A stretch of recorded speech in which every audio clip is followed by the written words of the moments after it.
নমস্কার। সঙ্গম টক্স বাংলাতে আপনাদের সবাইকে স্বাগত জানাই। আজকে আমাদের এই পর্বে যোগ দেওয়ার জন্য আপনাদের সবাইকে অসংখ্য ধন্যবাদ। আজকে আমাদের যে বিষয়ে আজকে আমরা মূলত আলোচনা করার জন্য একত্র হয়েছি, সেই বিষয়টি খুবই গুরুত্বপূর্ণ একটি বিষয়।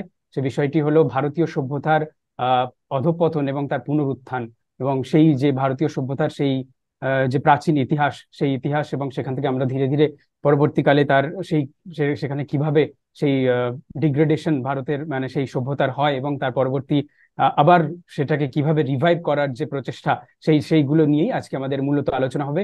তো আজকে আমাদের যে আলোচনার বিষয়টি সেটি ছোট করে বলে রাখলে এরকম হয় যে আজকের দেশ, আমাদের সমাজ এবং মানুষের যে পরিস্থিতি, তা অতীতেরই অবদান। এবং অতীতের ভারত আক্রান্ত উপনিবেশিত হওয়ার পরেও তার সাংস্কৃতিক ইতিহাস এবং ঐতিহ্যকে আজও বহন করে চলেছে। কিন্তু বিভিন্ন বহিরাগত ভাবধারা ও মতবাদ ভারতকে গভীরভাবে এবং সুদূর প্রসারী প্রভাব ফেলেছে। কিভাবে এই প্রাচীন মহান সভ্যতার মহাপতন ঘটেছিল এবং তার শরীরে ও আত্মায় লাগা প্রচন্ড চোটের ফলে সে টুকরো টুকরো হয়ে বিচ্ছিন্ন হয়ে যায়, এবং তাকে পুনরুজ্জীবিত করে তোলার উপায়টা কি, এবং সেই সেই সমস্ত উত্তর খোঁজাই আজকে আমাদের এই খোঁজ খোঁজার জন্যই আজকে আমাদের এই প্রতিবেদন, এবং সেই প্রতিবেদন মূলত আমাদের সঠিক ইতিহাস খোঁজার প্রচেষ্টায়। তো আমাদের এই বিষয়ে বলার জন্য আমাদের সঙ্গে উপস্থিত আছেন আজকে আমাদের অতিথি এবং বক্তা কাঞ্চন বন্দ্যোপাধ্যায় মহাশয়। নমস্কার। উনি একজন চিন্তাবিদ, গবেষক এবং লেখক, এবং সামাজিক নেতা। ওনার জন্ম পশ্চিমবঙ্গে, এবং মার্কিন যুক্তরাষ্ট্রে উনি যখন কম্পিউটার সায়েন্স অধ্যয়নকালে ওনার ভারতকে উনি অন্য রকম আলোতে দেখতে পান এবং ভিন্ন রূপে দেখতে শুরু করেন। এবং তখনই ভারতের সম্বন্ধে ওনার জানা যে বিভিন্ন তথ্য, যে পাঠ্যপুস্তকে আমরা যেমন ছোটবেলা থেকে পড়ে আসি, সেই যে তথ্য এবং পাশ্চাত্যের বিভিন্ন পাঠ্যপুস্তকের তথ্য এবং ধারণা গুলো, এবং এছাড়াও গণমাধ্যম এবং সাহিত্য থেকে ভারত সম্পর্কে শেখা নানান তথ্য নিয়ে ওনার মধ্যে প্রশ্ন উঠতে শুরু করে। এবং সেই সময় থেকে উনি ভারতীয় ইতিহাস নিয়ে গবেষণা ও অধ্যয়ন শুরু করেন, এবং সভ্যতার মন্বন্তর বইটি লেখেন। তো ওনার যে দুটি বই আমি আপনাদের একবার করে দেখিয়ে দিই। এই বইটি ওনার বাংলা বই, সভ্যতার মন্বন্তর। তো এটির যেটা ইংলিশের যে বইটি সেটি থেকে ট্রান্সলেশন করা হয়েছে, সেটি হলো এই বইটি, দ্য ক্র্যাশ অফ সিভিলাইজেশন। তো এই বইয়ের মূলত এখানে উনি যে বিষয়ে বলবেন সেটি আমাদের কি আমাদের প্রাচীন অতীতকালে আমরা কেমন ছিলাম, এবং সেখান থেকে আমাদের কিভাবে তার অধঃপতন শুরু হয় এবং তার কারণগুলো কি কি, এবং পরবর্তীকালে বর্তমান সময়ে আমরা কিভাবে সেগুলোকে ধীরে ধীরে আমাদের সেই জিনিসটাকে আমাদের বর্তমানের সময়কে সঙ্গী করে সেটাকে একসাথে আমরা এগিয়ে যেতে পারি। তো আজকে আমরা আর দেরি না করে সরাসরি চলে যাই আমাদের বক্তা কাঞ্চন ব্যানার্জি মহাশয়ের কাছে আহ শোনার জন্য এই বিষয়ে। নমস্কার, আপনি শুরু করুন। নমস্কার ভাই কৃষ্ণ হালদার। এই আহ, এই অনুষ্ঠান করার জন্য এবং সঙ্গমকেও আমার ধন্যবাদ এই অনুষ্ঠানটি করার জন্য। প্রথমেই যেটা বলার কথা যে ভারতবর্ষ এত উন্নত ছিল, আমরা বলি এখন গৌরব, আমরা এটার জন্য গৌরব গাথা গাই যে ভারতবর্ষ একসময় অনেক উন্নত ছিল। আহ যদি কম্পারেটিভ সভ্যতার সঙ্গে বিভিন্ন সভ্যতার সঙ্গে কম্পেয়ার করা হয়, আহ যেমন গ্রিক সভ্যতা, তার চিহ্ন শুধু পড়ে আছে কিছু ভগ্নাবশেষে। ইজিপ্ট একটা বিরাট সভ্যতা, মেসোপটেমিয়া, তাদের এই পুরনো সভ্যতার নিদর্শন ওই ধ্বংসস্তূপের মধ্যে। এরকম পৃথিবীর অনেক সভ্যতা উঠেছে, একসময় সারা পৃথিবীকে দাপট করেছে, কিন্তু তাদের এখন শুধু কিছু কিছু ভগ্নাবশেষ পড়ে আছে। আম, দুটো দেশ যারা প্রাচীন সভ্যতা থেকে এখনো পর্যন্ত পুরো নষ্ট হয়ে যায়নি, একটা হলো চীন আর একটা হলো ভারত। চীনকে যদি দেখা হয়, চীন এখনো অব্দি একটা তাদের অতীত ঐতিহ্য মোটামুটি শেষ করেই ফেলেছে। শুধুমাত্র ভারতবর্ষ, যার অতীত এবং বর্তমানের একটা কন্টিনিউয়াস লিঙ্ক, সংযোজন রয়েছে প্রাচীন কাল থেকে এখনো অব্দি। এখনো আমরা সেই গায়ত্রী মন্ত্র পাঠ করি, এখনো আমরা গঙ্গে চ যমুনে চৈব গোদাবরী সরস্বতী এই মন্ত্র বলি, এবং হাজার হাজার বছর ধরে এই সভ্যতা আমরা বয়ে চলেছি আমাদের মধ্যে দিয়ে বংশ পরম্পরায়। তো এই যে ভারতবর্ষের সভ্যতা আম এক সময় এত উন্নত ছিল, আমরা জানলাম কি করে? আমাদের অ্যাকচুয়ালি যেভাবে ইতিহাস লেখা হয় এখন সেরকম ইতিহাস পাওয়া যায় না। বিভিন্ন রকমের আম গল্প কাহিনী, পুরাণ এবং রামায়ণ, মহাভারত, এরকম টেক্সট থেকে আমরা মোটামুটি আমাদের ইতিহাস জানতে পারি, কিন্তু সেইভাবে ইতিহাস লেখা হয়নি যে এই তারিখে এই হয়েছিল, এইভাবে লেখা খুব কম পাওয়া যায়। যাই হোক, তো আমরা যাদের কাছ থেকে জানতে পারি, বিদেশি যারা আমাদের ভারতবর্ষে এসছেন, তাদের কাছ থেকে মূলত আমরা জানতে পারি যে ভারতবর্ষ কি ছিল। যেমন ফাহিয়ান চীন থেকে এসেছিলেন 405 সাল নাগাদ। তো উনি অনেক কিছু লিখে গেছেন তখনকার ভারত কথা। তারপর হিউয়েন সাং এসেছিলেন 630 সালে। হু চাও এসেছিলেন কোরিয়া থেকে আম 726 সালে। তারপরে মেগাস্থানিস গ্রিস থেকে এসেছিল, আল বেরুনি আহ পার্সিয়া থেকে এসেছিলেন। তার পরবর্তীকালে যারা এসেছেন বেশিরভাগই উপনিবেশবাদ নিয়ে, মার্কো পোলো থেকে আরম্ভ করে ভাস্কো ডা গামা, তারপরে আহ কলম্বাস, আমরা নিশ্চয়ই মনে আছে ক্রিস্টোফার কলম্বাস আমেরিকা আবিষ্কারের জন্য বেরিয়ে, আমি ভারতের বর্ষে যাওয়ার জন্য বেরিয়ে শেষকালে আমেরিকা এসে পৌঁছেছিলেন। এবং সেম উইথ আমেরিকো ভেসপুচি, উনি তো পৌঁছতেও পারেননি ভারতবর্ষে, এখানে এসে আহ আমেরিকার একটা ভূখণ্ডে, উত্তর আমেরিকার ভূখণ্ডে এসে পৌঁছেছিলেন। তো তারা কেন ভারতবর্ষে যাচ্ছিলেন, এটা একটা বড় প্রশ্ন। কেন তারা ভারতবর্ষে যাচ্ছিলেন? তখনকার দিনে না ছিল প্লেন, না ছিল এর এখনকার মতো হাই স্পিড রেলওয়ে। চীন থেকে আসা, আপনারা নিশ্চয়ই জানেন যে চীন থেকে যখন আসতে হয়, কত পর্বত, হিমালয় পর্বতমালা পেরিয়ে ভারতবর্ষে আসতে হয়। এবং বিভিন্ন অন্যান্য দেশ থেকে যারা এসছেন, জাহাজে করে এসছেন বা পায়ে এসছেন, ঘোড়ায় চেপে এসছেন। কেন এসছেন? এই কেনটার প্রশ্নের উত্তর থেকেই বোঝা যাবে যে ভারতবর্ষ কত উন্নত ছিল। প্রথমত, আহ প্রথম দিকে যারা এসেছিলেন, যারা চীন থেকে এসেছিলেন, তারা পরিব্রাজক এবং ধর্মীয় কারণে এসেছিলেন। বৌদ্ধ ধর্ম জানার জন্য এসেছিলেন এবং ভারতবর্ষকে জানার জন্য এসেছিলেন। পরবর্তীকালে যারা উপনিবেশবাদী, যারা ইউরোপ থেকে এলো, তারা এসেছিল লুটের জন্য। আহ যে ভারতবর্ষের এত শুনেছে ওরা যে এত ঐশ্বর্য আছে, ওয়েলথ আছে, যে তারা ওখান থেকে কিছু যদি একটু সামান্য অংশ ভাগ পায়, তাহলেও তারা অনেক উন্নত হয়ে যাবে। আর মধ্যপ্রাচ্য থেকে যে আক্রমণগুলো হয়েছিল, সেটাও মূলত শুরুতে প্রথমত লুটপাটের জন্যই হয়েছিল, পরে ধর্মীয় কারণেও হলো। ভারতবর্ষকে একটা নতুন ভাবে বিদেশি ভাবধারা, যেটা ভারতের নয় সেরকম একটা ভাবধারা নিয়ে এসে তারাও লুটপাট করেছে অনেক, এবং আহ অধিকার করেছে ভারতবর্ষের বিভিন্ন জায়গা, এবং বহু ধ্বংসকার্য করেছে। তো যাই হোক, স- দলে দলে লোক গত হাজার হাজার বছর ধরে ভারতবর্ষের দিকে এগিয়ে এসেছে, কিন্তু তা সত্ত্বেও ভারতবর্ষ এখনো তার ঐতিহ্য বজায় রেখেছে। সো এইটুকুই আহ মানে প্রথম কারণ বলি যে আসলে কি ছিল। এবার যদি অ্যানালিসিস করা হয় ভারতবর্ষ কি রকম ছিল, তো তার একটু তথ্য দিই। ইয়াকুবি উনি 9th সেঞ্চুরি বিসি তে এসেছিলেন এখানে। ভারতবর্ষের সম্বন্ধে বলেছেন যে হিন্দুরা আহ চিন্তা শক্তিতে অন্যান্য জাতির চেয়ে শ্রেষ্ঠতম, জ্যোতির্বিদ্যা এবং জ্যোতিষশাস্ত্রে অন্য যে কোনো মানুষদের মানে সভ্যতার থেকে অনেক বেশি সঠিক। এটা কিন্তু বহুকাল আগে তিনি এটা বলে গেছেন। পরে আহ আল কিফতি, একজন আরব পণ্ডিত, এটা প্রি ইসলামিক আরবের কথা বলছি, উনি লিখছেন যে উনি একটা বই লিখেছেন পণ্ডিতের কালক্রমের নামে।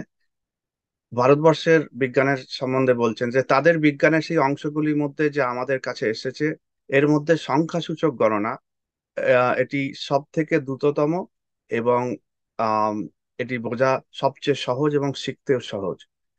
এটি ভারতীয়দের বুদ্ধি, সূক্ষ্ম সৃজনশীলতার সাক্ষ্য বহন করে, এবং উচ্চতর বোধ শক্তি এবং উদ্ভাবনী প্রতিভার পরিচয় দেয়। এটাও একজন বহিরাগত, যিনি কিনা আরব, তিনি লিখে গেছেন। ভলতেয়ারের নাম হয়তো অনেকে আপনারা শুনেছেন। উনি ফরাসি আম, লেখক এবং স্কলার ছিলেন। উনি বলেছেন যে এটি লক্ষ্য করা খুবই গুরুত্বপূর্ণ যে প্রায় 2500 বছর আগে, ইনি 1600-1700 সাল নাগাদ লিখেছেন ভলতেয়ার, 2500 বছর আগে পিথাগোরাসের জ্যামিতি শিখতে সামোয়া থেকে গঙ্গায় গেছিলেন। মানে গঙ্গা মানে আমাদের এই মালভূমিতে। ব্রাহ্মণদের বিজ্ঞান জ্ঞানের সুনাম ইউরোপ পর্যন্ত সুদূর প্রসারী না হলে তিনি অবশ্যই এমন অদ্ভুত যাত্রা শুরু করতেন না। ব্রাহ্মণ বলতে ইনি আমাদের পণ্ডিতদের কথা বলছেন। আমরা ইতিমধ্যে স্বীকার করেছি যে ব্রাহ্মণরা পাটিগণিত, জ্যামিতি, জ্যোতির্বিদ্যা শেখাতেন। অনাদিকাল থেকে তারা বিষুবরেখাগুলির ব্যাপারে জানতেন এবং তাদের গণনায় তারা গ্রিকদের তুলনায় অনেক বেশি এগিয়ে ছিলেন। মিস্টার লে জেন্টিল একজন ফরাসি জ্যোতির্বিজ্ঞানী, যিনি ভারতে বেশ কয়েক বছর কাটিয়েছিলেন, প্রশংসার সাথে ব্রাহ্মণদের বিজ্ঞানকে স্বীকার করেছেন। সেই সাথে ভারতীয়দের এই জ্ঞান শৈলীর শিখরে পৌঁছাতে বহু যুগ লেগেছিল, যার ধারণা চীনারাও কখনো করতে পারেনি। এই জ্ঞানের তথ্য মিশর এবং অন্যান্য ক্যালডিয়ার কাছেও অজানা ছিল। তো এই যে টেস্টিমনি, বিদেশি যারা ভারতবর্ষকে তখন জানতো, এগুলো ওদের টেস্টিমনি। এবার কোয়েশ্চেন হলো যে ভারত কি করে এরকম উন্নত হয়েছিল, সেটা নিয়ে আমরা একটু আলোচনা করব। এবং তার আগেই অ্যাকচুয়ালি আরেকটু আহ, আহ, বলা যাক যে বিদেশি আক্রমণ কিভাবে হলো ভারতবর্ষে, এবং তারা কিভাবে আমাদের নানাভাবে আমাদের সভ্যতা ধ্বংস করার চেষ্টা করেছে, এবং কিছুটা সম্ভব হয়েছে। প্রথম দিকে যারা এসেছিল, হুন, শক, তারা পরাজিত হয়েছিল। তারা কোথায় মিলিয়ে গেছে আমাদের তাদের কোনো হদিস নেই। গ্রিকরা এসেছিল, আলেকজান্ডার, এবং পরবর্তীকালে গ্রিকরা এমনকি বাংলা পর্যন্ত চলে এসেছিল। তো এই যে আক্রমণগুলো হয়েছিল তার ফলে ক্ষতি তো হয়েছেই, কিন্তু ভারত তার অন্তর শক্তির জন্য ভারতবর্ষ এখনো পর্যন্ত বহমান। এরপরে আসে যে ইসলামিক যে ইনভেশন, যেগুলো পশ্চিম প্রান্ত থেকে হয়েছে, আহ আরব, টার্কি এবং অন্যান্য ওই দিককার দেশ, সেখান থেকে যেগুলো ইনভেশন গুলো হয়েছে, প্রায় 800 সাল থেকে আরম্ভ করে আহ 1000 সাল অব্দি, মানে প্রায় 400 বছর ওখানে পশ্চিমে আক্রমণ হয়েছে এবং প্রতিরোধ হয়েছে। তো তারপরে এসছে পরবর্তীকালে ইউরোপিয়ান উপনিবেশিকরা। তার মধ্যে ফ্রেঞ্চ ছিল, পর্তুগিজ ছিল, তারপরে ব্রিটিশ এলো অফকোর্স, ভারতবর্ষকে মোটামুটি কবজায় করে নিল। এবং তার সঙ্গে এসছে ক্রিশ্চিয়ানিটি, অর্থাৎ খ্রিস্টান ধর্ম। আহ লাস্টের দিকে এখন যারা ভারতবর্ষকে আহ ভিতর থেকে ক্ষতি করে চলেছে, সেটা হচ্ছে মার্কসিজম। আম, এই মার্কসিজম সম্বন্ধে আরেকটু ডিটেলসে পরে যাব, একটুখানি ইতিহাস পরে বলবো। আহ, তার এই যে এখন যারা ভারতবর্ষকে ক্ষতি করার চেষ্টা করছে, তাদেরকে আমি আমার বইতে নাম দিয়েছি নিও কলোনিস্ট, অর্থাৎ নব্য উপনিবেশবাদী। তার মধ্যে এরা অনেকেই পড়ে কমিউনিস্টরা এবং বিভিন্ন বিদেশি শক্তি, তাদের প্রভাব, সে নিয়ে আরেকবার কথা বলবো। যাই হোক, আম, এইসব হওয়া সত্ত্বেও, মানে ইসলামিক আমলে এত ক্ষয়ক্ষতি হওয়া সত্ত্বেও, মাউন্ট এলফিন্সো স্টুয়ার্ট, উনি ছিলেন বম্বে প্রভিন্সের গভর্নর ব্রিটিশ আমলে। তো উনি লিখছেন যে মুসলিমদের দ্বারা উৎখাত হওয়া হিন্দু রাজ্যগুলি এতটাই ধনী ছিল যে হানাদারদের দ্বারা রত্ন এবং মুদ্রার বিপুল লুট দেখে দেখে ঐতিহাসিকরা ক্লান্ত হয়ে পড়েছিলেন। মানে ইট ওয়াজ ইমেন্স অ্যামাউন্ট অফ ওয়েলথ, যেটা এই সমস্ত রাজাদের কাছে ছিল এবং মন্দিরে ছিল। এই ক্ষেত্রে এই সময় একটু বলে রাখি যে এই আহ, ভারতবর্ষের, আই মিন পশ্চিমের যে ইউরোপিয়ান ইন্ডাস্ট্রিয়াল রিভলিউশন, তার কোনো ইন্ডাস্ট্রি করতে গেলে ইনভেস্টমেন্ট চাই, আমরা জানি। তো তার প্রাথমিক যে মূলধন, সেটা বেশিরভাগটা এসেছিল দুটো জায়গা থেকে। কারণ ইউরোপের সেরকম আহ, মানে ব্যবস্থা ভালো ছিল না। প্রথম উৎস হলো আমাদের পশ্চিমবঙ্গের মুর্শিদাবাদ। এখানকার যে সমস্ত ধন দৌলত লুট করে নিয়ে গেছিল, সেটা একটা ইনভেস্ট করা হয়েছিল। আর একটা ছিল তাঞ্জাভর, ওখানকার রাজাদের যা সম্পত্তি ছিল, বিশ্ব, মানে সারা পৃথিবীতে বিখ্যাত ছিল যে ওখানে কত সম্পত্তি ছিল। এই দুটো জায়গায় মেইনলি অর্থ নিয়ে ইনভেস্ট করে ইউরোপে আমাদের ইন্ডাস্ট্রিয়াল রিভলিউশন হয়েছিল। জাস্ট উল্লেখ করে রাখলাম। যখন এই আক্রমণগুলো হচ্ছিল, আমরা, আমাদের শেখানো হয়েছে যে আমরা একটা পরাজিত জাতি। ব্রিটিশ হিস্টোরিয়ানরা, কলোনিস্টরা, পরে মার্কসিস্টরাও এখনো শেখায় যে আমরা পরাজিত জাতি। আর্যরা বাইরে থেকে এসে আমাদের আক্রমণ করেছে, যার কোনো মানে প্রমাণই নেই। একটা আহ, আহ, তৈরি করা অসত্য। আমাদের ভারতবর্ষ যদি না ওদের সঙ্গে ফাইট না করতো, বিদেশি হানাদারদের, এবং ভারতবর্ষকে রক্ষা না করতো, এই ভারতবর্ষ আজকে থাকতো না। তো আমরা অনেককেই ভুলে গেছি। তার মধ্যে একজন মহান হলেন এই আহ আমাদের আহ বাপ বাপ্পা রাওয়াল। আহ উনি মেবারের রাজা ছিলেন, এবং শোনা যায় যে উনি পশ্চিম থেকে আসা আক্রমণকারীদের, পার্সিয়া এবং টার্কি থেকে আসা আক্রমণকারীদের এমন পিটিয়েছিলেন, তাদেরকে একদম ইরান অব্দি, পারস্য অব্দি তাড়িয়ে দিয়ে এসেছিলেন। এবং তারপরে প্রায় 100 বছর আর কোনো ঝুট ঝামেলা হয়নি। উনি নাকি প্রতি 20 কিলোমিটার বা 20 মাইল অন্তর একটা করে চেকপোস্ট বানিয়েছিলেন পশ্চিম দিকে উনি ফেরার সময়। তো অনেকদিন প্রতিরোধ ছিল। বাপ্পারা বলে কাহিনী আমাদের সবার জানা উচিত। তারপরে রাজা দহির, যিনি সিন্ধের রাজা ছিলেন, ওনার কাহিনী আমার বইটাতে ডিটেলস আছে, আমি ডিটেলসে যাচ্ছি না। ওনার কাহিনী যদি আমরা না জানি, তার মানে আমরা আমাদের ইতিহাস জানি না, কিভাবে উনি পশ্চিম দিকটাকে রক্ষা করেছেন। তারপরে ছিলেন মহারাজা জয়পাল।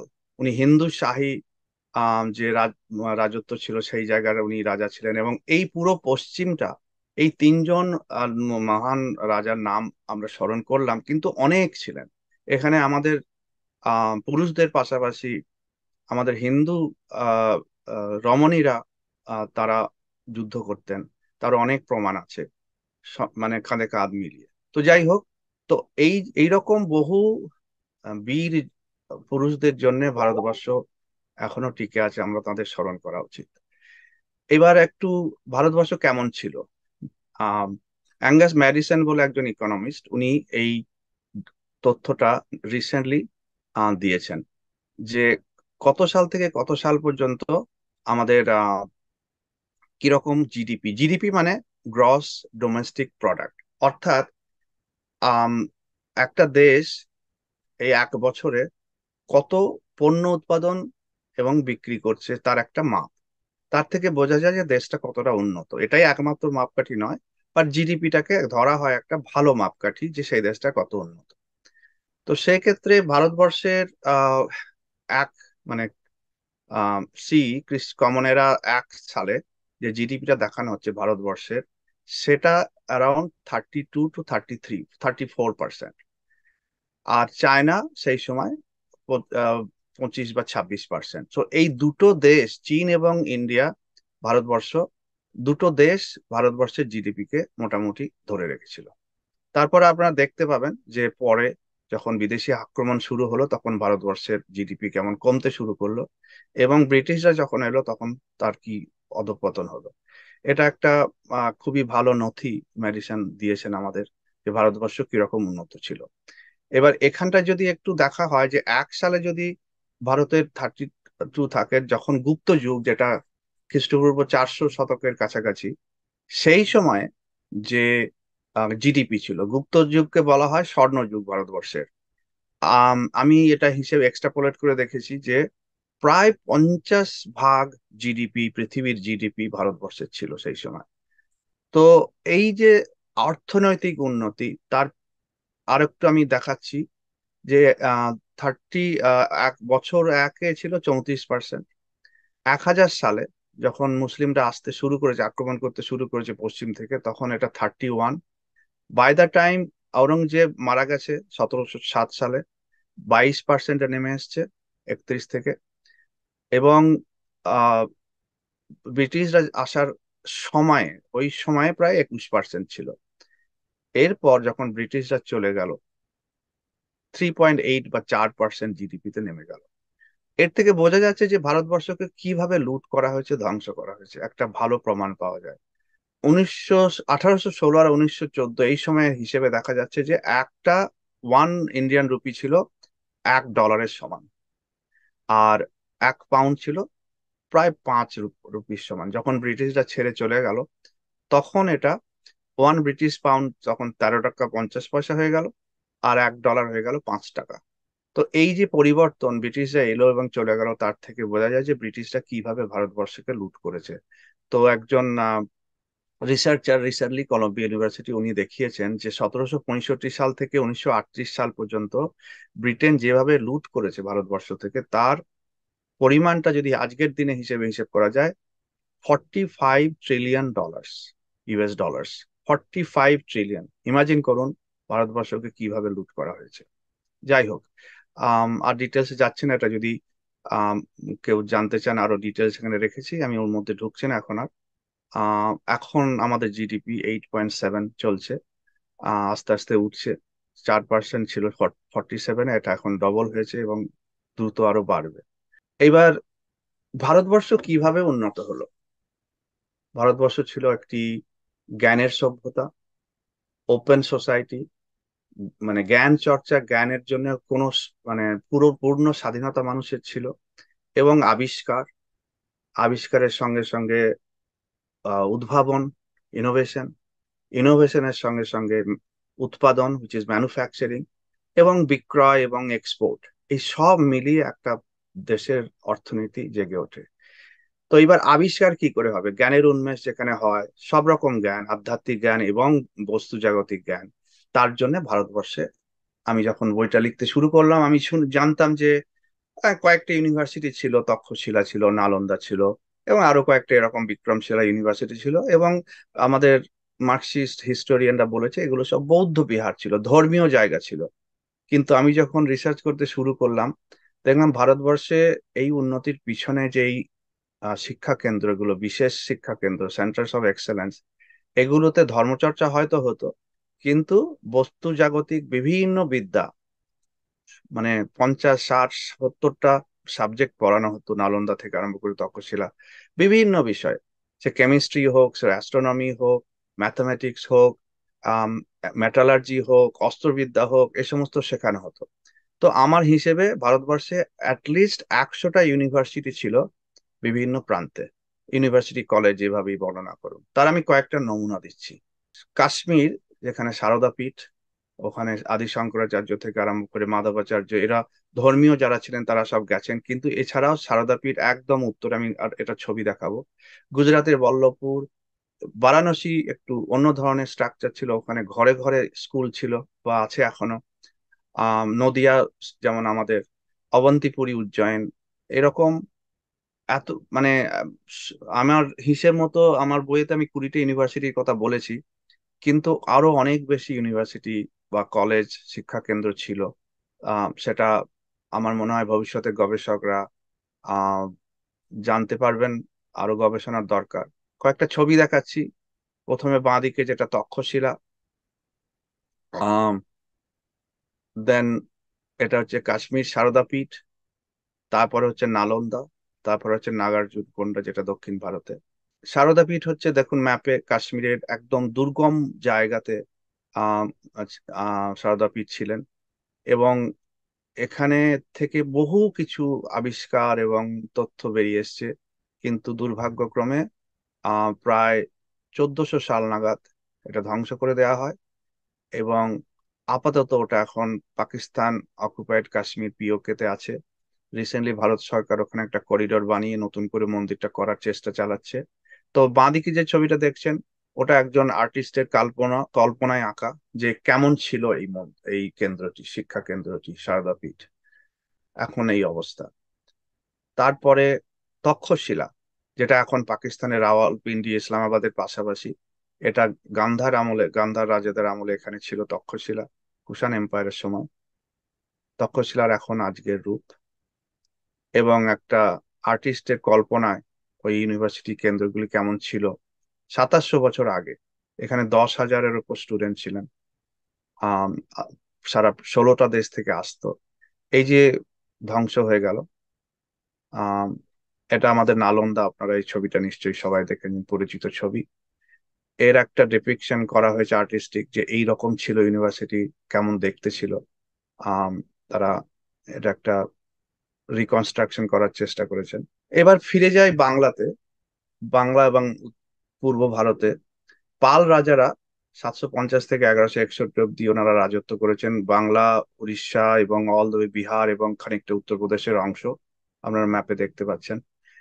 এই পাল রাজাদের সময় ওনারা লিখিতভাবে পেয়েছি যে ওনারা 50টার ওপর শিক্ষা কেন্দ্র তৈরি করেছিলেন।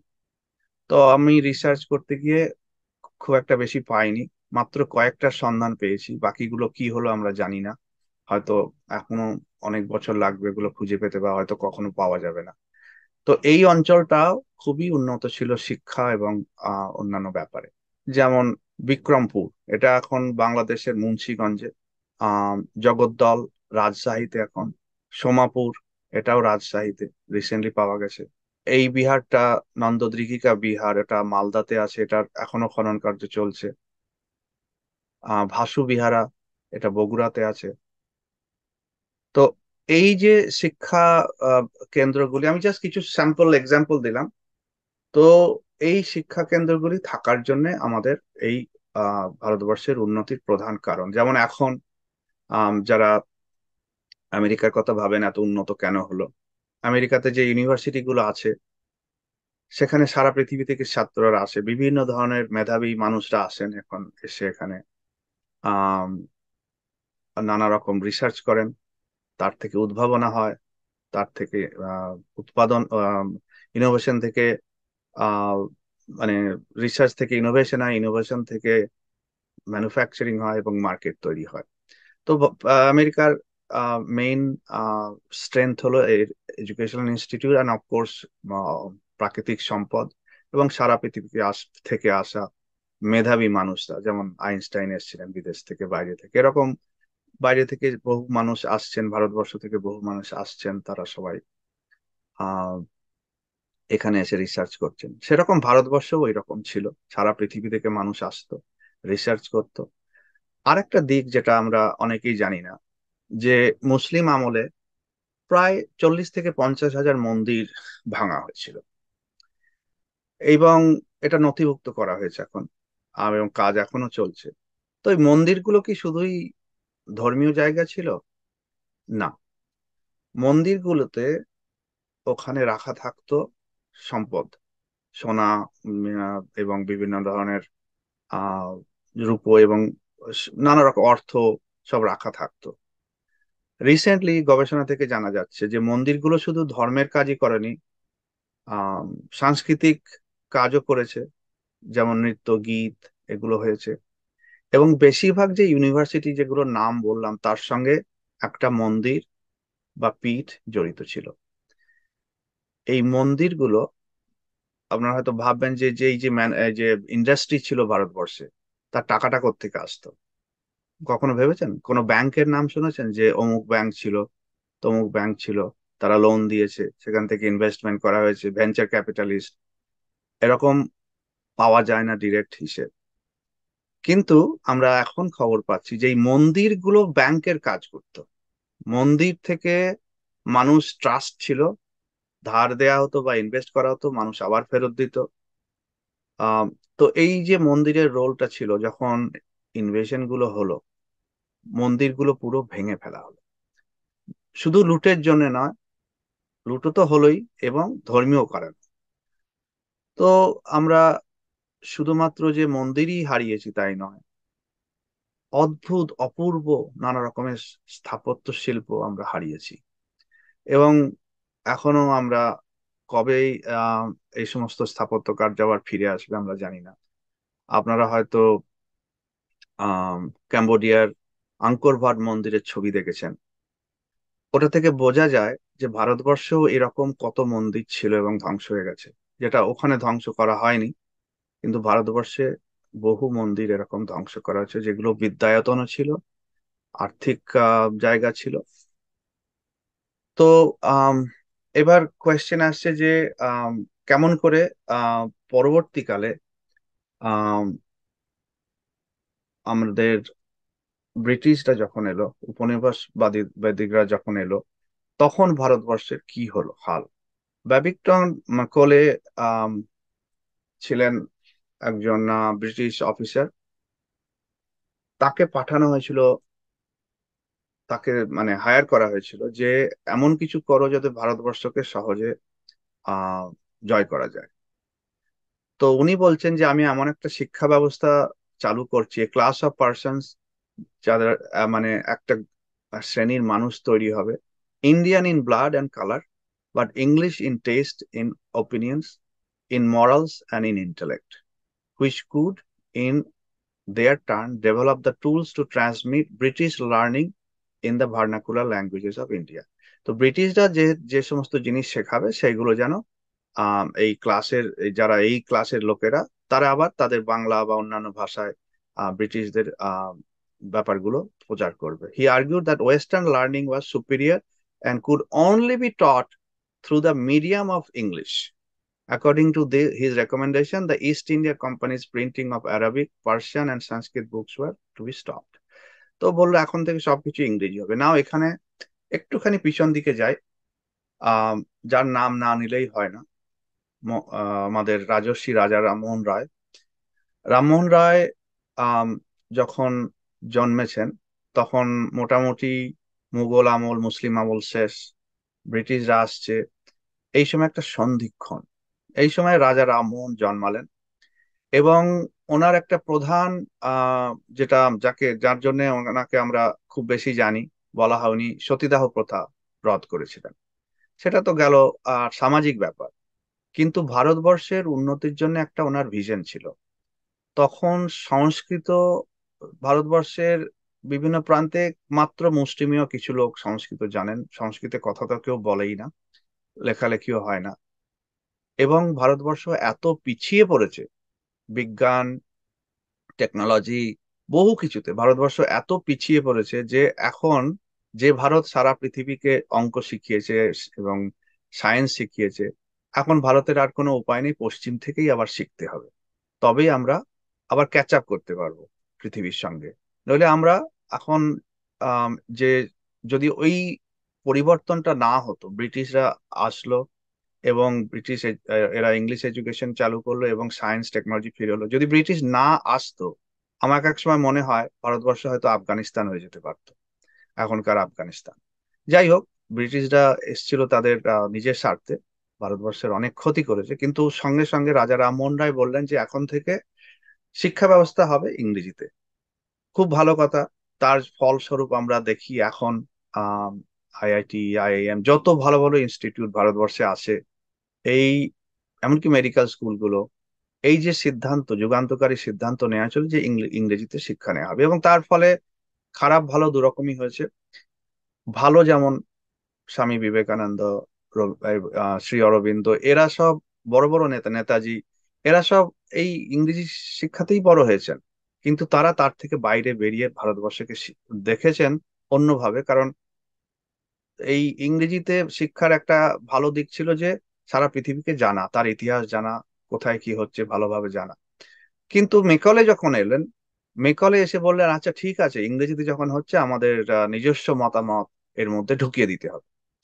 নিজস্ব মতামত, তাদের কি মতামত ছিল যে ভারতবর্ষে আহ, ভারতবর্ষের যে লিটারেচার আছে, আহ সাহিত্য আছে, তা ইউরোপের একটা লাইব্রেরির একটা তাকেই ভরে যাবে, এরকম প্রচার। ভারতবর্ষের কিছু ছিল না, ভারতবর্ষ পরাজিত দেশ, এই যে মতবাদগুলো, তোমরা ছোট জাতি, তোমাদের কোনো অতীত ছিল না, এইভাবে যে হীনমন্যতায় ভোগানোর জন্য মানুষকে আহ অনবরত প্রচেষ্টা, তার মেকলে ছিল তার জনক। তার আগে ম্যাক্স মুলার, তার আগে উইলিয়াম জোন্স, উনি শুরু করেছিলেন আর্য ইনভেশন।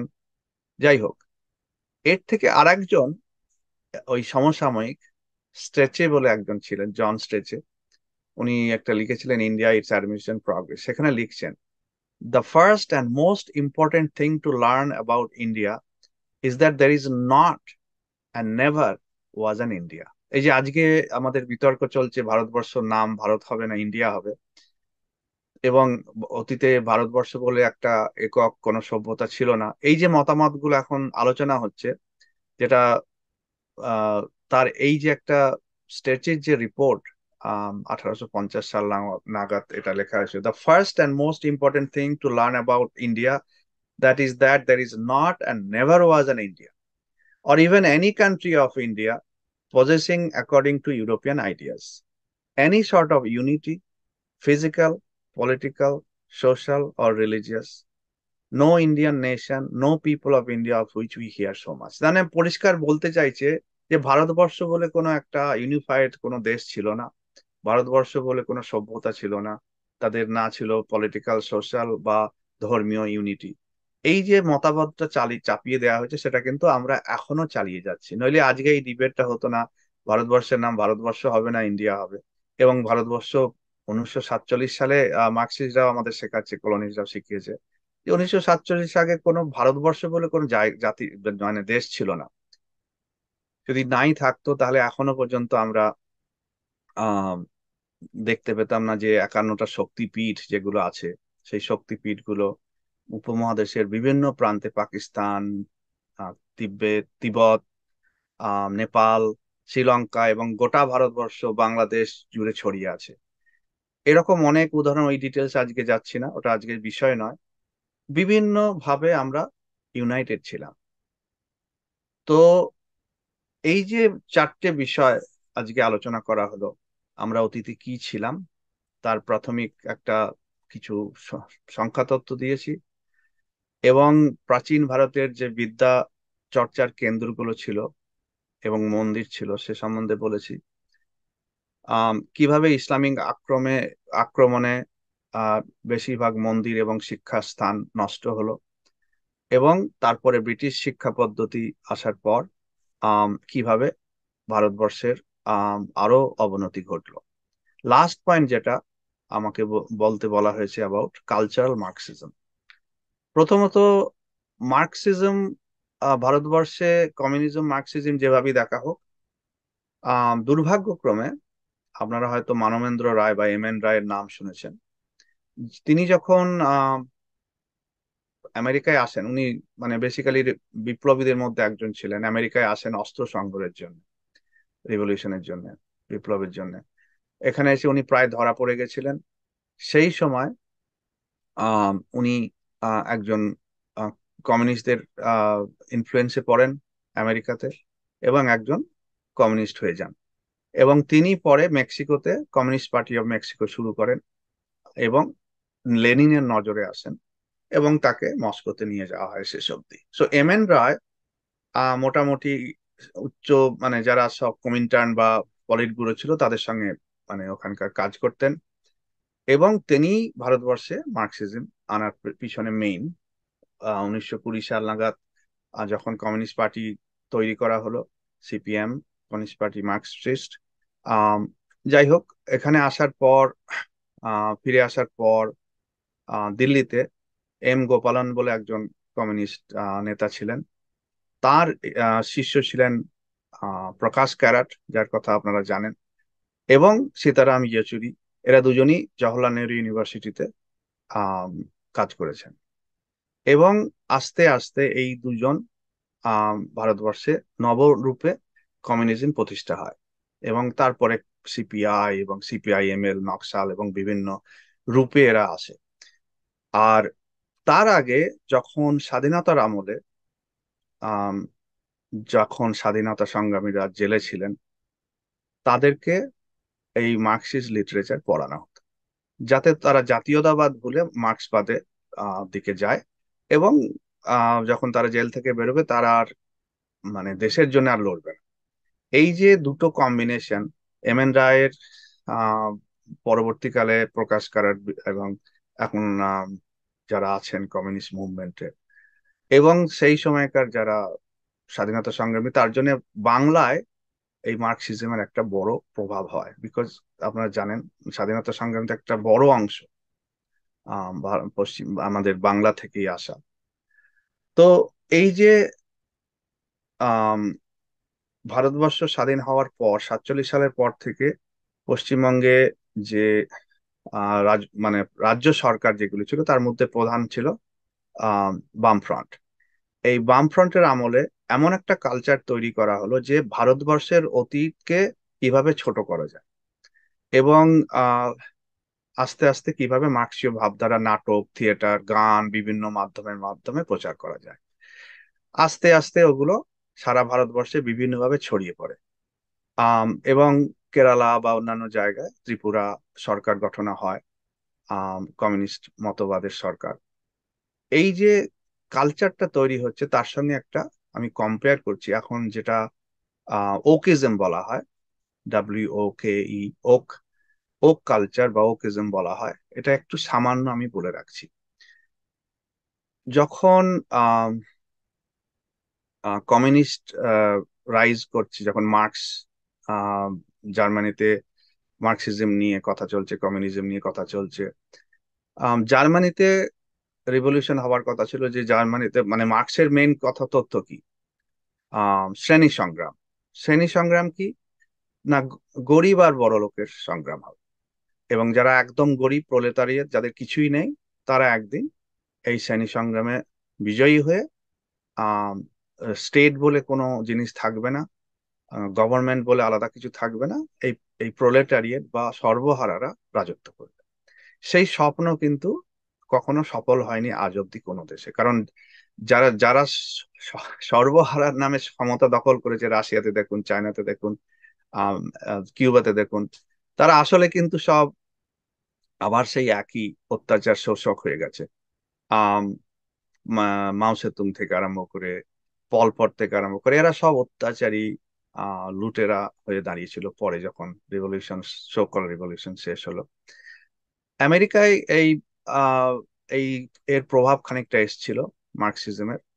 আম, কিছু আহ, চিন্তাবিদ যারা মার্কসিস্ট ছিলেন, জার্মানি থেকে পালিয়ে এসে আমেরিকায় আসে। আমেরিকায় এসে তারা বিভিন্ন ইউনিভার্সিটি, কলম্বিয়া এবং বার্কলি এবং হার্ভার্ড ইউনিভার্সিটি তারা এসে স্থান পায়। তো এদের বরাবর চিন্তা যে কি করে আবার কমিউনিজমকে জাগিয়ে তোলা যায়, বা কমিউনিস্ট মার্কসিস্ট ভাবধারাকে। তো প্রবলেমটা হলো কি, যে ভারত, পৃথিবী তো রিজেক্ট করেছে, ক্লাস স্ট্রাগল আর হচ্ছে না, সারা পৃথিবীকে রিজেক্ট করেছে।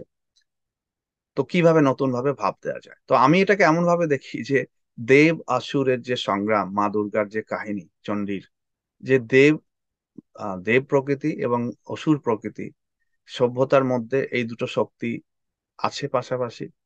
এবং এই কমিউনিজম হচ্ছে অসুর প্রকৃতি। এটা তার জন্যে একদিনে সব বন্ধ হয়ে যাবে না। তারা নতুন রূপ নেবে, নতুন ভাবে জন্মাবে, নতুন বিচার, নতুন সংগঠন তৈরি করবে। যেমন ভারতবর্ষে 100টার উপর সংগঠন আছে যারা বিভিন্ন কমিউনিস্ট অর্গানাইজেশন, সেরকম এরা বিভিন্ন ভাবে আবার রূপ নেবে। যখন আমেরিকাতে এই আহ, একজন আহ, আহ, কালো মানুষকে পুলিশ পিটিয়ে মেরে ফেললো, ফ্লয়েড, তারপরে ব্ল্যাক লাইভ ম্যাটার্স বলে একটা মুভমেন্ট তৈরি হলো।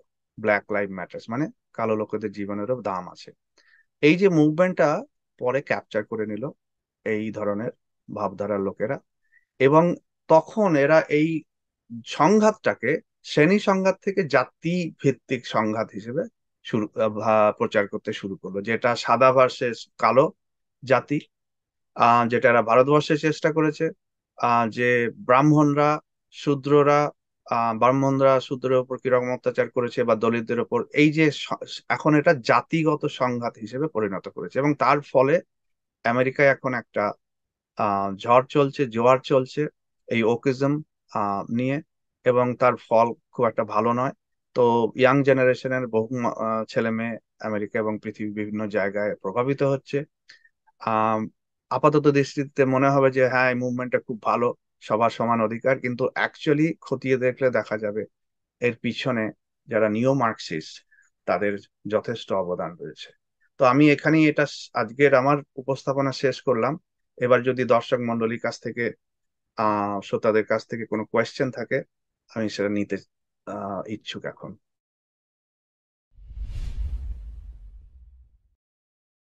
আপনাকে যে আমাদের যে এই যে ওক কালচার বা এই যে যে ব্যাপারগুলো আসছে ধীরে ধীরে, এবং আমাদের যে সভ্যতার মধ্যে যে ওয়েস্টার্ন যে মডার্নিজম, একটা নিউ মডার্নিজমের যে একটা ভাব চলে এসছে, তো সেইটা আমরা অ্যাকচুয়ালি আমরা যখন দেখতে পাই যে ঔপনিবেশিক টাইম কালে, সময়ে, উপনিবেশ, যখন আমরা উপনিবেশ অবস্থায় ছিলাম, তখন সেই সময় খ্রিস্টান মিশনারির একটা প্রভাব ছিল। তো সেই খ্রিস্টান মিশনারিরা কিভাবে প্রথমে আমরা জানি যে ব্রিটিশার যারা এখানে ছিলেন, ওদের সাথে ওদের ঠিকঠাক তাদের বনিবনা হচ্ছিল না, তাই জন্য ওরা, সেই জন্য ওরা প্রথম দিকে মানে ভারতবর্ষে আসতে মানে যে সম্মতি পাচ্ছিল না। কিন্তু পরবর্তীকালে তারপর ধীরে ধীরে তারপর প্রভাব বিস্তার করতে থাকে, এবং বিভিন্ন জায়গায় তাদের যে সামাজিক যে সোশ্যাল সার্ভিস বা সোশ্যাল ওয়ার্কের মধ্য দিয়ে তারা বিভিন্ন মানুষের কাছে পৌঁছতে শুরু করে।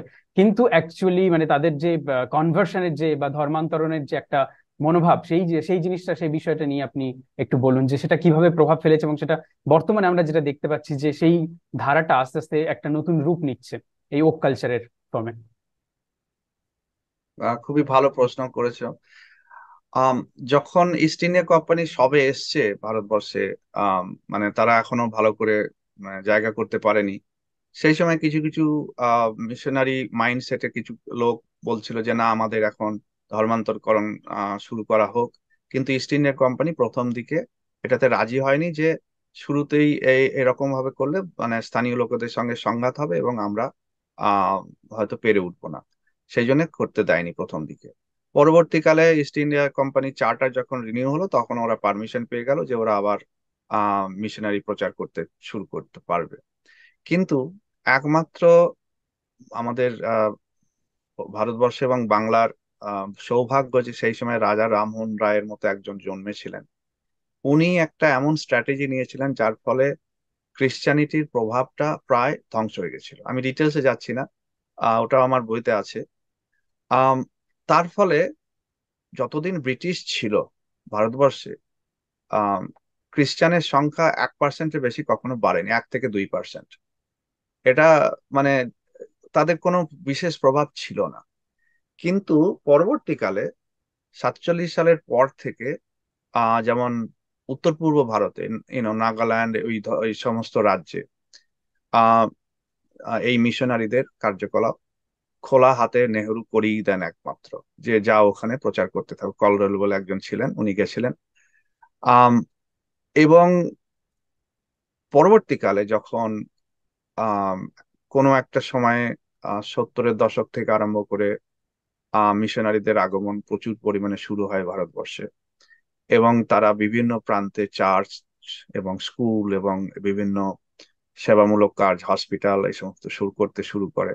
গরিব মানুষ, তাদেরকে সাহায্য করার এই অজুহাতে প্রচুর পরিমাণে এরকম ইনস্টিটিউট তৈরি করা হয় এবং কনভার্সন শুরু হয়। যখন আহ কংগ্রেস আমলে যখন সোনিয়া গান্ধী যখন আহ পুরোধা ছিলেন, সেই সময় সব থেকে বেশি মিশনারিদের আগমন হয়েছে ভারতবর্ষে, এবং billions and billions of dollars ঢালা হয়েছে তামিলনাড়ুতে, অন্ধ্রপ্রদেশে, এবং এমনকি পশ্চিমবঙ্গে আমরা দেখি এখন প্রত্যন্ত জায়গাতেও একটা করে চার্চ হয়েছে। তো এই যে এখনকার যে মুভমেন্টটা, এটা খুবই ডেঞ্জারাস। এবং আহ ভারতবর্ষের মানুষ যদি না জাগে, যদি কেউ খ্রিস্টান হয়ে যায়, আহ ঠিক আছে, তার সেই ধর্মটাকে ভালো লাগে, সে নেবে ধর্ম, স্বাধীনতা থাকা উচিত। কিন্তু যখন প্রলোভন দেখিয়ে বা জোর করে যখন কনভার্সন করা হয়, এটা কিন্তু আহ হিউম্যানিটির বিরুদ্ধে, এটা হিউম্যান রাইটস ভায়োলেশন বলা যায়। আম, সেম- সেইটা এখন খুবই ভারতবর্ষের পক্ষে খুবই খারাপ অবস্থায় চলছে। এবং সবার জানা উচিত সেটা। এবং এর জন্য বর্তমান সরকার কিছু পদক্ষেপ নিয়েছেন, যেমন বিভিন্ন জায়গায় কনভার্সনকে ব্যান করার চেষ্টা করা হয়েছে, এবং এনজিওর নামে যে বিলিয়নস অফ ডলার পৃথিবীর বিভিন্ন প্রান্ত থেকে আসতো, তাদের অনেকেরই খাতা বন্ধ করে দেওয়া হয়েছে। কিন্তু তা সত্ত্বেও প্রভাব এখন খুবই নেগেটিভ প্রভাব আছে বিভিন্ন রাজ্যে। খুব ভাল হ্যাঁ, লাগলো। নমস্কার। একটা কথাই বললো যে অত্যন্ত প্রাঞ্জল, সহজ সরল ভাবে আপনি বোঝালেন। মানে এই কথাটা আরো 10 জনকে যদি বলতে বলা হয়, তারা তথ্যে তথ্যে ভরিয়ে দেবে। কিন্তু আপনি একটা একটা সিম্পল একটা দেশ এবং কালের টেম্পোরাল স্কেচ লাইনের মধ্যে দিয়ে এটা বোঝালেন, যেটা একটা বাচ্চা ছেলেও মোটামুটি বুঝে যাবে, এবং ভারতবর্ষের বর্তমান দুর্দশা এবং ভবিষ্যতের সম্ভাবনা সম্বন্ধে তারা অবহিত হবে। সেদিক থেকে আজকের এই আলোচনাটা খুব জরুরি। খুব ভাল লাগলো। অনেকেই আমরা অনেক কিছু জানি, কিন্তু সেটা বড় কথা না। আপনি যেভাবে বললেন, একটা সিম্পল থ্রেড লাইনের মতন। আমার কাঞ্চনদা একটা ছোট্ট প্রশ্ন, এবং এই প্রশ্নটা আরো অনেকেরই।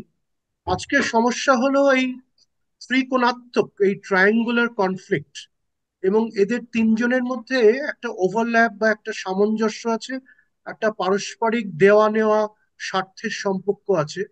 সম্পর্কটা এইখানেই যে আলটিমেটলি মানে শেষত যদি দেশজ ন্যাশনাল মনোভাব, ন্যাশনাল হেরিটেজের ভাবটাকে অবনত করে রাখতে পারি, তাহলে যেটা আমরা মজা করে বলি, লন্ডভন্ড করে রাখো মা, লুটে পুটে খাই। তো এই যে তিনটে গ্রুপ, একটা হচ্ছে নব ঔপনিবেশিক, আপনি বললেন নিও কলোনিয়ালিস্ট। আরেকটি হচ্ছে যারা সোশ্যালিস্টিক বা মার্কসিস্ট।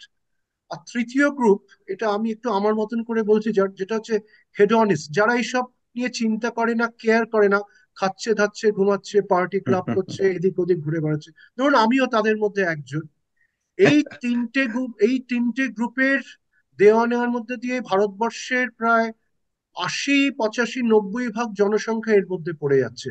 এই কয়েকদিন আগে অব্দিও এরকম একটা দুর্দশা ছিল।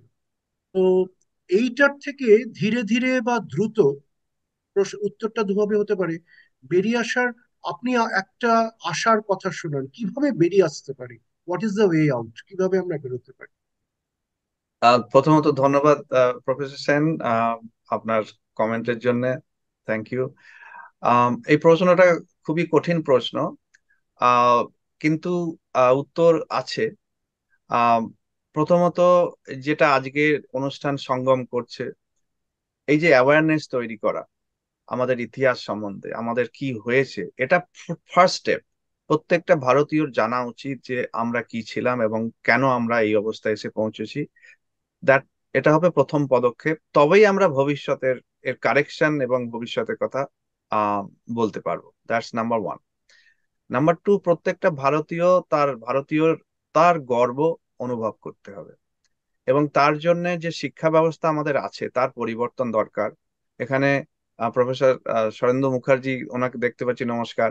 উনি এই নিয়ে অনেক কাজ করেছেন বহু বছর ধরে। যে এই যে শিক্ষা ব্যবস্থাটা এখনো অব্দি আছে, এখনো পাঠ্যপুস্তকে বিভিন্ন জায়গায় যে আহ, আমাদের অতীত সম্বন্ধে এত মিথ্যে কথা বলা আছে, যে সেগুলো থেকে বেরিয়ে আসা দরকার। সো শিক্ষা পদ্ধতি, শিক্ষা ক্রমকে পাল্টাতেই হবে। এবং কবে হবে আমি জানি না। শরদিন্দুদা অনেকটা ফ্রাস্ট্রেটেড, কিন্তু আমার মনে হয় যে আস্তে আস্তে হবে বলে আমি আশা রাখি। সো শিক্ষাটা সেকেন্ড হচ্ছে। থার্ড হচ্ছে ভারতীয় ভাবধারা, যে জাতীয়তা বোধ, যেটা স্বামী বিবেকানন্দ বারবার বলে গেছেন, যে তুমি যে ভারতীয়, এটা বলতে যদি লজ্জা পাও, তার মানে তুমি জানো যে ভারতবর্ষ খুব একটা ভালো দেশ নয়। তো তুমি প্রমাণ করো তোমার আচরণ, তোমার ব্যবহারে, তোমার কার্যক্ষেত্রের থেকে, যে তুমি একটা সত্যি গর্বিত ভারতীয়। তো এবার প্রত্যেক ভারতীয় যদি এই মনোভাবটা নিয়ে কাজ করে, সে যে কাজই করুক, সেটার দিকে আস্তে আস্তে যেতে হবে, যে এই জাতীয়তা বোধটাকে আনতে হবে। এবং তার জন্য বিভিন্ন ধর্মীয় সংস্থা যাদের উপর দায়িত্ব ছিল, তারা অনেকখানি এটার উপর দায়িত্ব ছেড়ে দিয়েছেন।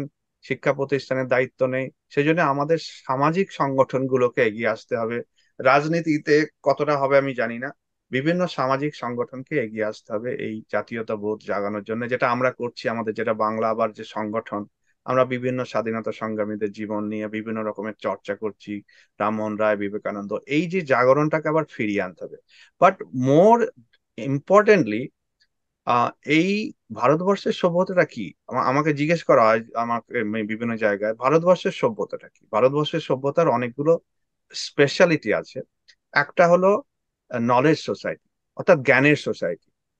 আমরা কিন্তু ওটা ছেড়ে চলে এসেছি বহুদিন আগে, আমাদের ইনস্টিটিউটগুলো ধ্বংস। সো আবার সেটাকে আপনি আছেন, আপনার মতো মানুষরা, সদেন্দু বাবুর মতো মানুষরা বিভিন্ন ইনস্টিটিউটে কাজ করে চলেছেন। কিভাবে শিক্ষা ব্যবস্থাগুলোকে আবার ফিরিয়ে আনা যায়, সেটা তো খুবই প্রয়োজনীয়। ভারতবর্ষ হলো ঋষি সভ্যতা। ঋষি সভ্যতা কি?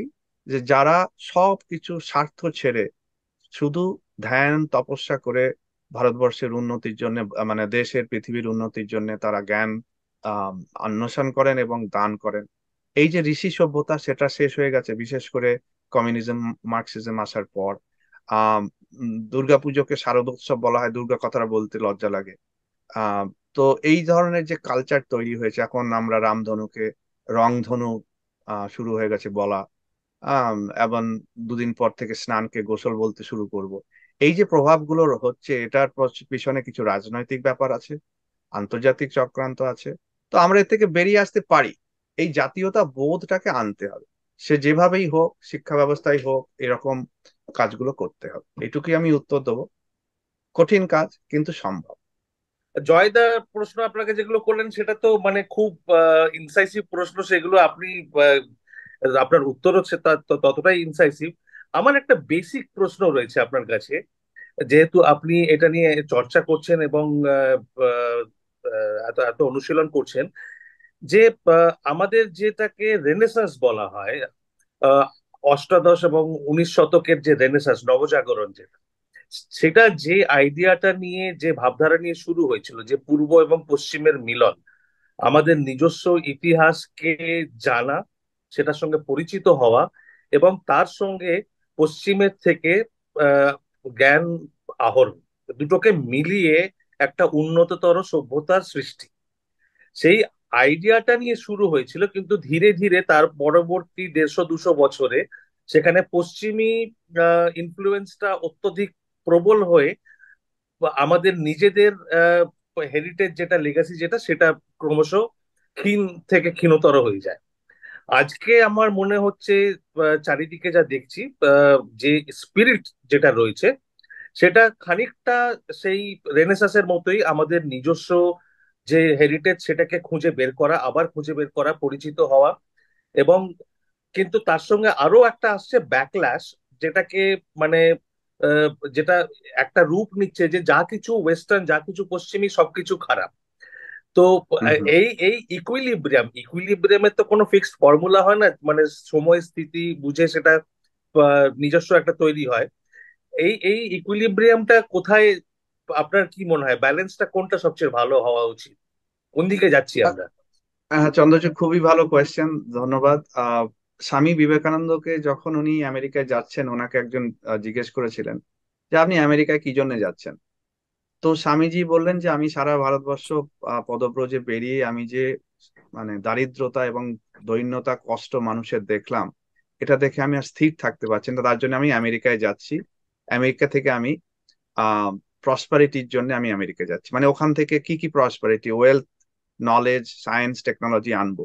এটা স্বামীজির ড্রিম ছিল, এবং উনি বললেন যে আমি বিনিময়ে ওদেরকে আমরা আমাদের বেদান্ত দেবো, যাতে ওদের সভ্যতাটাও ওঠে।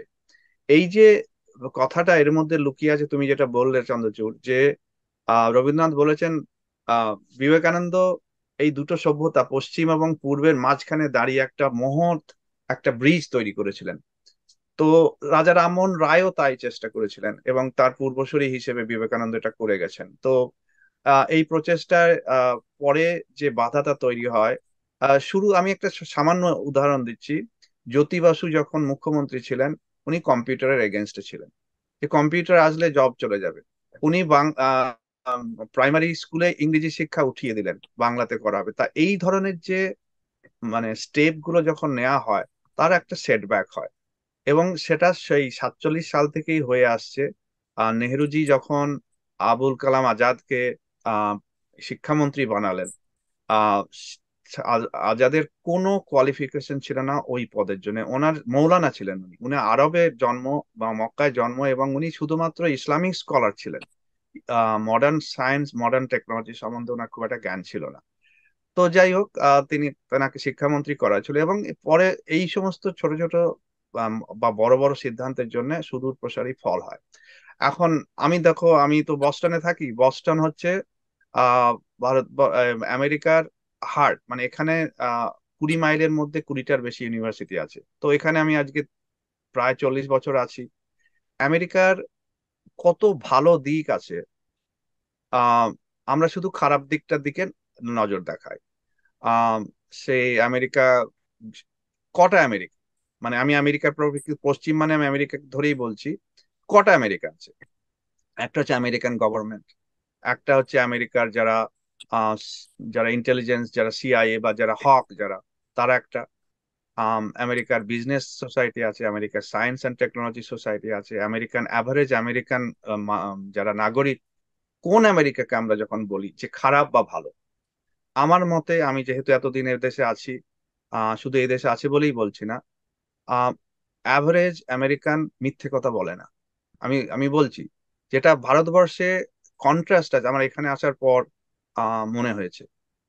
এবং পশ্চিম থেকে অনেক কিছুই শেখার আছে এখন আমাদের, এত কিছু শেখার আছে যে এখন যে সায়েন্স অ্যান্ড টেকনোলজি যে উন্নতিটা হচ্ছে, আমরা কিন্তু বহু পিছিয়ে আছি।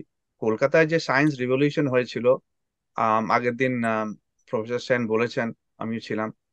কলকাতার যে সায়েন্স রিভলিউশন হয়েছিল আশুতোষ মুখার্জির আন্ডারে কলকাতা ইউনিভার্সিটিতে, এবং ওখানে জগদীশ চন্দ্র বসু, প্রফুল্ল চন্দ্র, এই যে রিভলিউশনটা হয়েছিল, এখন সেই রিভলিউশনটা কিন্তু আমি আর আমরা আর পাই না ওই রকম বড় মাপের মানুষদের, তারা সবাই পশ্চিমেই চলে আসে।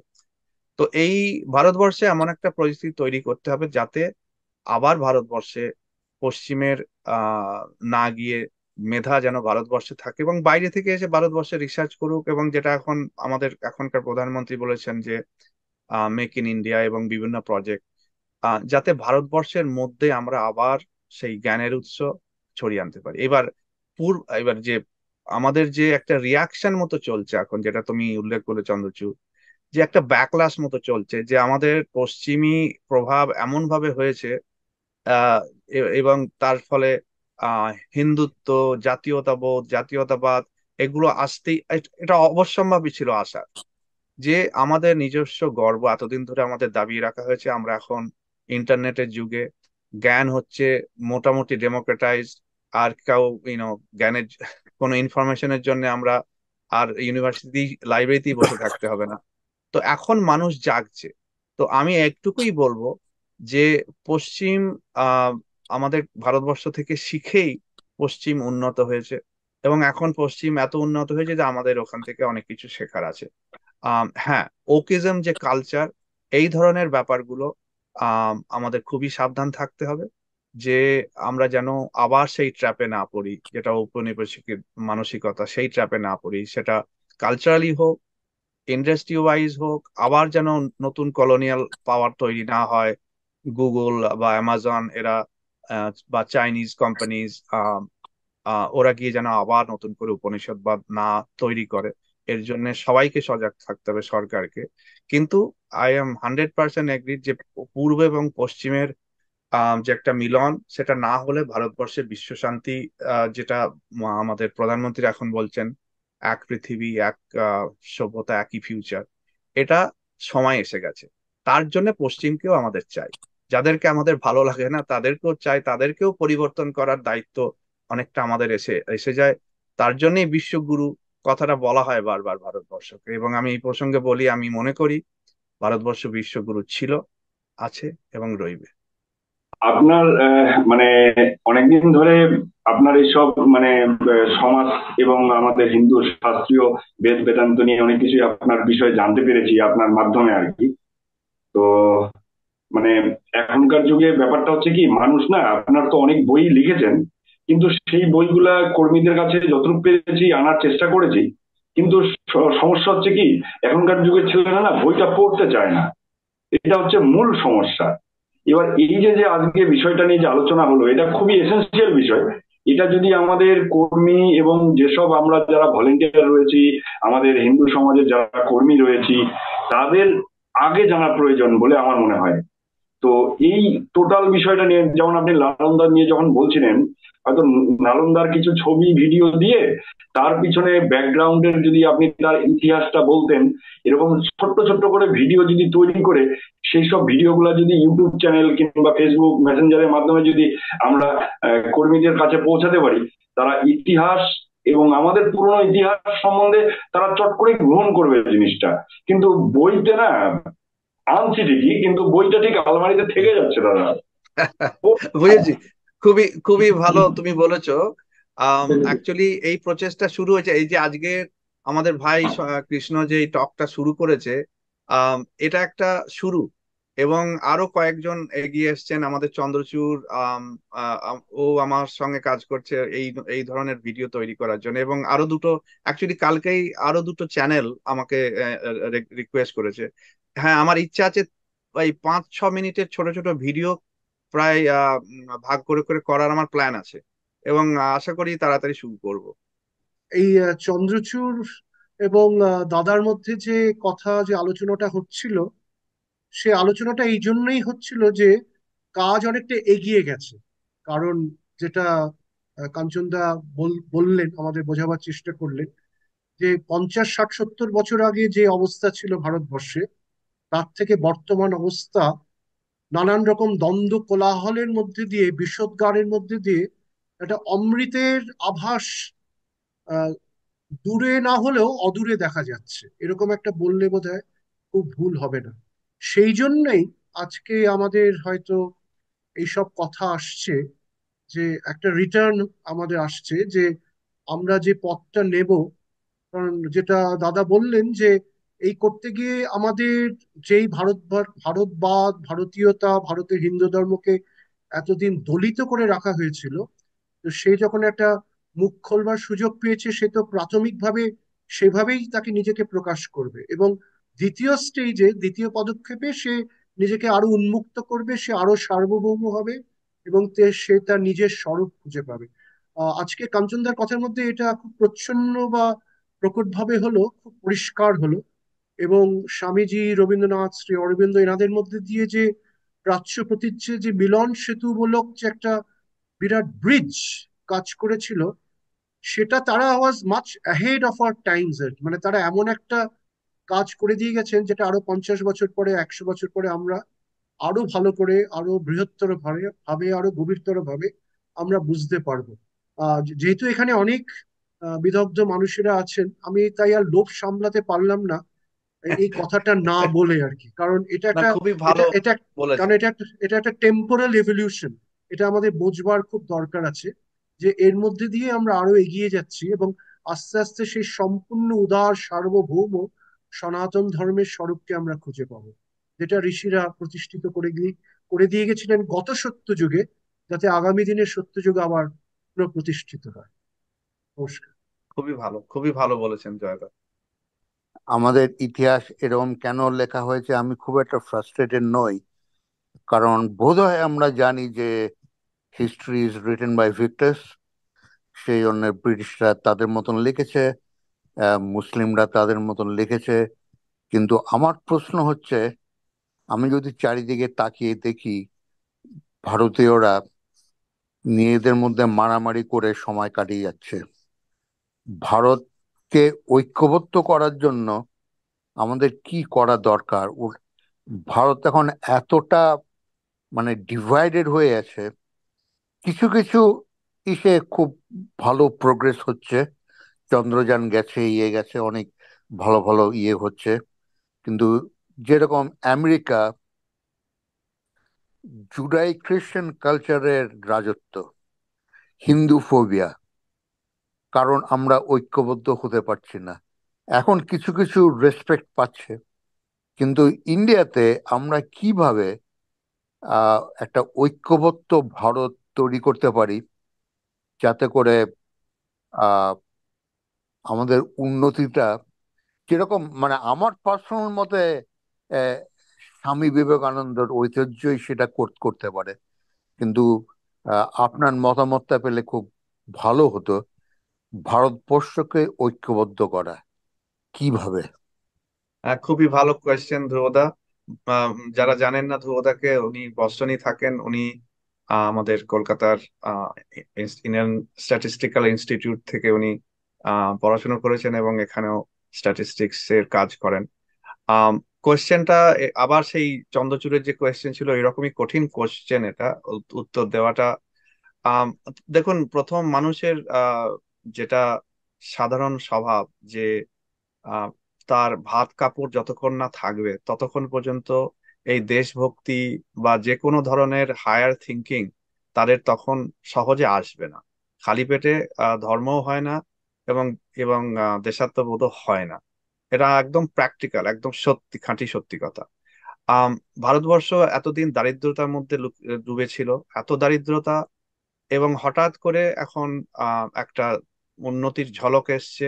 মধ্যবিত্ত যেটা শ্রেণী, মিডল ক্লাস, এখন আস্তে আস্তে বড় হচ্ছে। গরিব শ্রেণী অনেক কমে যাচ্ছে, যারা পভার্টির নিচে ছিলেন, বিলো পভার্টি।